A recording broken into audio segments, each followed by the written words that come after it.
एक महत्त्वाची बातमी, अजितदादांनी बीडची जबाबदारी स्वीकारली याचा आनंद असल्याचं प्रकाश सोळंकेंनी म्हटलंय।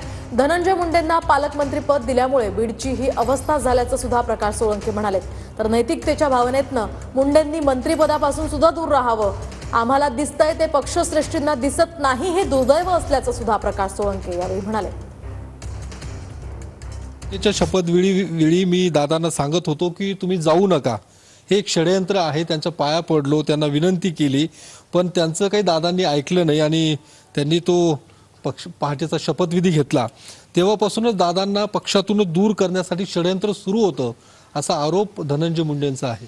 त्यावेळेस सुद्धा मला आठवतं सर्व आमदारांनी एकमुखानं दादांना पाठिंबा दिला होता आणि भाजपच्या बरोबर सरकार करावं अशीच भूमिका बहुतांश आमदारांची होती। त्यामुळे ते शपथविधी केला याच्यात काही मला वावगं वाटलं नाही, ते योग्य पाऊल होतं। धनंजय मुंडे असं का म्हणते की षडयंत्र होतं, ते जाऊ नका किंवा दादांनाच पक्षातूनच दूर करण्याचं षडयंत्र? ते त्यांनाच माहिती काय षडयंत्र होतं, पण आमदारांच्या मनातली भावना मी व्यक्त केली। 2014ला तुम्हाला कुणी पाठिंबा मागितला होता? तुम्ही स्वतःहून पाठिंबा दिला ना।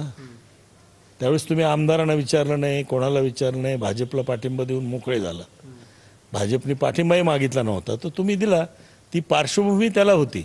त्यानंतरही अनेकदा भाजप आणि राष्ट्रवादीमध्ये बोलणी झाली, मुहूर्त ठरले, मंत्रिमंडळ ठरलं, सगळं झालं। त्यामुळे षडयंत्राचा काय प्रश्न आहे? षडयंत्र वगैरे काही नाही।